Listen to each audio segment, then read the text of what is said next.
Oi meninas, hoje a gente vai iniciar a terceira temporada do PVM Talks e a gente vai falar de inovação, NPD e como a gente ativa os lançamentos para o consumidor. Então eu tô aqui hoje, Marjorie, junto com a Mariana, do time de Marketing Mentos, e Amanda e Giovana, do time de Trade. Bom, então, uma inovação, ela começa com uma ideia, certo, Mari? Sim. Essa ideia pode vir de vários lugares, né, Maju? A gente pode ser pesquisa do consumidor, a gente conversa muito com o consumidor, tem muita pesquisa de tendência de mercado, tendências que a gente pega de outros países. E um grande exemplo disso é o nosso Flat Dispenser, que a gente lançou agora, o Kiss Flat. A gente viu pela pesquisa do consumidor que a gente tinha um público jovem, que queria muito consumir a nossa latinha de Kiss, mas não tinha aquele desembolso todo da nossa lata super premium, né? Então a gente traz aqui com metade das unidades, num valor mais acessível e mais portátil, que é aquele parceiro para colocar no bolso. Mas também a gente pensa no nosso varejista, né, Gi? O Kiss Flat mesmo, ele surgiu realmente dessa necessidade de chegar em mais pontos de vendas, né? Da gente conseguir estar no pequeno varejo também. Porque o desembolso de um display de lata era muito alto para alguns PDVs. Então, a gente também trouxe essa necessidade, a gente conversa muito com vocês de marketing, né? Trazendo aí, fazendo a ponte do que o pessoal do comercial e do campo ouve muito ali do ponto de vendas, qual a necessidade que a gente tem, e aí vocês, junto com todos esses insights, todas essas análises e pesquisas, conseguem entender e chegar na melhor solução, e tá lindo. Então a gente pode atender tanto a necessidade do nosso consumidor final quanto do varejista. E pra gente startar esse processo, para ver se o lançamento ele é viável ou não, a gente tem um processo que a gente chama internamente de funil de inovação, né, Mari? Que você, como líder internamente, pode explicar um pouquinho na prática pra gente. Isso mesmo. A gente chama de Staging Gate, né? Então, a gente tem 5 estágios e a gente vai passando as inovações, vendo várias coisas, né? Então, a gente vê viabilidade em fábrica, viabilidade em business case, margem, quanto que isso atende à necessidade do consumidor, quanto que isso faz sentido em termos legais. Então, se a gente está dentro da regulamentação, então a gente tem um time multifuncional que ajuda a gente.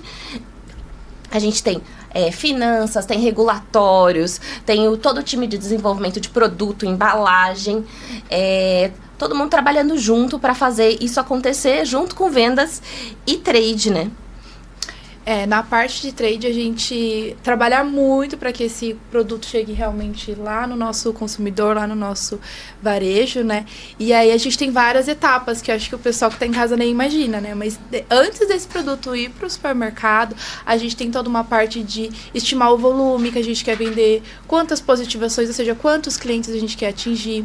A gente tem treinamento, a gente tem também toda a parte de argumentação. Temos também material de ponto de venda, né? Então, o que é um material de ponto de venda? É um material onde a gente vai expor aquele produto. Então, por exemplo, o Kiss, ele é para qual canal? Qual canal que a gente quer levar esse produto? Dentro desse canal, o que comporta? Eu não consigo fazer uma ilha, por exemplo, num bar que é menorzinho o espaço. Então, qual o material? E a gente sabe que cada vez mais também o espaço em loja, ele tá sendo concorrido, né? Então, a gente fala, vamos levar para uma conveniência. Se a gente olha o balcão de uma conveniência, tá com muito material. Então, a gente pensa, a gente quer um material de balcão, a gente quer algo que seja aéreo, então a gente pensa em tudo isso antes da gente levar isso, de fato, para o nosso varejo. Então, falando de canal, né, é muito importante porque a gente realmente define nesse estágio quais canais que a gente vai realmente positivar o produto. Então, tem alguns pontos de vendas que a gente não trabalha tanto com um item ou outro, né? E a gente também pensa em canais de distribuição. Então, quem que vai levar esse produto para o ponto de venda? E aí a gente faz treinamentos, né, com todos eles, toda a equipe de vendas, tanto interna quanto externa, que são a equipe de venda dos distribuidores também. E a gente tem que pensar ali de qual forma que a gente vai... Como que a gente vai chegar realmente, né, no ponto de venda ali, que a gente chama de positivação. Então, dentro de distribuidor, dentro de parceria, a gente positiva o produto. Então, a gente vai medindo essa positivação, quanto que eu tenho de presença ali com aquele produto, qual a maior quantidade de pontos de vendas que a gente consegue atingir. E a gente tem ali metas, né, com quais são os objetivos que a gente quer, ou aonde a gente quer chegar com tudo isso. E dentro do canal Key Account, que são as contas-chave que a gente atende diretamente, a gente tem toda uma fase de cadastro também. Então, a gente tem que levar o produto pronto. Muitas vezes eles pedem o próprio display, que é a caixinha. Então, eles pedem tudo fechado para poder apresentar. E, às vezes, tem um comitê que realmente precisa aprovar o cadastro daquele item antes de venda e tudo mais. Tem que cadastrar. E para, então, né, conseguir vender. Tem ponto de venda também que é bem parceiro, que fala assim, não, tá liberado, carta branca para vocês. Pode cadastrar o que vocês quiserem. Então, assim, a gente tem que ir navegando entre diferentes tipos de pontos de vendas, né? Isso que é muito importante. E tem a parte tática também, né? Que a gente tem que definir onde que a gente vai positivar dentro do canal, mas também a localização, como a Amanda falou, a gente às vezes tem que pensar se vai ter um MPDV, se não vai, e a ordem, né, a gente chama de planograma, que é a ordem que aquele produto é executado. Então, por exemplo, dentro da família de Chique, que a gente tem um lançamento, né, Mari? A gente tem ali o lugar certinho dele para onde ele tem que apresentar para todos os PDVs serem sempre executados da mesma forma. Vamos falar então do nosso queridinho, gente, o Mentos Wild, nosso novo queridinho, nosso lançamento, que tem a oncinha do lado, que tá um charme. A gente tá muito orgulhoso dele, né, porque é um lançamento global, mas foi lançado primeiro no Brasil. Então, a gente tem esse privilégio de ser o primeiro país, tá lançando com toda essa pegada de liberdade, de wild, você pode ser quem você é. E a gente pensou, então, em materiais de ponto de venda muito legais que trouxessem tudo isso, né, Amanda? Sim, é uma grande responsabilidade também, né? A gente ser aí o primeiro país a estar com esse lançamento.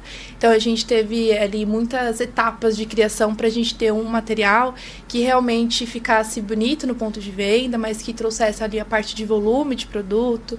E então, foi um grande desafio aí pra gente. O que a gente quer trazer de inovador? O que a gente quer trazer de diferente em um mercado que tem muita coisa. Se a gente for em qualquer supermercado, vai ter LED, vai ter pontas de gôndolas lindas, instagramável. E a gente queria trazer algo diferente, mas que seja também de alguma forma escalonável, né? Que a gente consiga fazer bastante quantidade.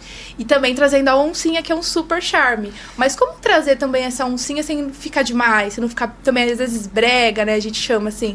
Então a gente teve todo esse cuidado para pensar em materiais aí robustos e aí também conectando com a estratégia. Então a gente conectou ali qual canal que vai ter, vai ser todos os canais. Então qual é o enxoval? A gente olha muito para isso, né? Também, além de material, a gente tem as lâminas com toda a parte de explicação. Então, qual que é a diferença do Mint, por exemplo, para o nosso Wild? A gente tem que trazer isso para os nossos clientes, né? Então, primeiro ali para o distribuidor, que é a Caut, e óbvio, depois ali para o consumidor. Então, é algo bem estratégico ali por trás. Certo, então a gente pensou na ideia, atendeu uma necessidade, fez um plano robusto de material de ponto de venda, armou a equipe de vendas com todos os argumentos e aí o produto chegou no consumidor. Então aí a gente tem um plano de comunicação que ele é pensado no funil de inovação, junto com o trade, junto com o time de comunicação, junto com as agências, focado muito em qual é o tipo de produto, qual é a nossa estratégia, o que a gente quer atingir com essa comunicação.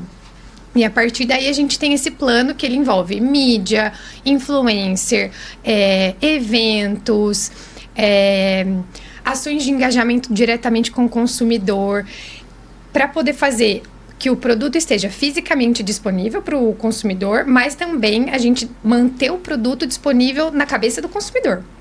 Né? Então, um exemplo muito fresco e muito legal é o lançamento do Melancia, Mentos Goma Melancia, que a gente tá com um plano de comunicação, a gente startou agora, no comecinho de mês passado, e a gente vai ter, no dia 30 de novembro, um evento lá na Paulista, na frente do shopping da cidade, com Bia do Brás, com o Porquinho da Paulista. Sucesso. Sim, vai estar muito Vai ser muito legal. Então, eu já aproveito para estender o convite para todo mundo, quem puder ir prestigiar, a gente vai estar lá, vai ter ativação, vai ter brinde, vai estar muito legal. Então, bora lá dar um refresh no nosso domingo. Vai ser muito legal mesmo, e eu acho que o que é legal das pessoas saberem é que a gente tem todo um trabalho quando tem um evento desse, né? Então, além de organização do evento, a gente também tem que fazer uma cobertura muito grande dos pontos de vendas no entorno, né? Então, também a gente está trabalhando muito forte ali com o distribuidor e as contas também que a gente atende diretamente ali na área, o pessoal da Coca-Cola também, que é nosso parceiro, para a gente conseguir realmente ativar a maior quantidade de pontos de vendas e ter produto disponível ali em todos os lugares para o pessoal ser ativado na Paulista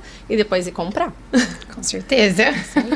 Bom, muito bom estar aqui então, né, gente? Falando um pouquinho, conversando sobre inovação, que é o DNA da nossa companhia. E poder mostrar um pouquinho para quem está em casa também, que não está no dia a dia, todo esse trabalho que a gente tem para poder fazer uma ideia sair do papel e chegar para o nosso consumidor atendendo uma necessidade dele, né? Muito bacana, queria agradecer. É um prazer estar aqui com vocês hoje, gente. Obrigada.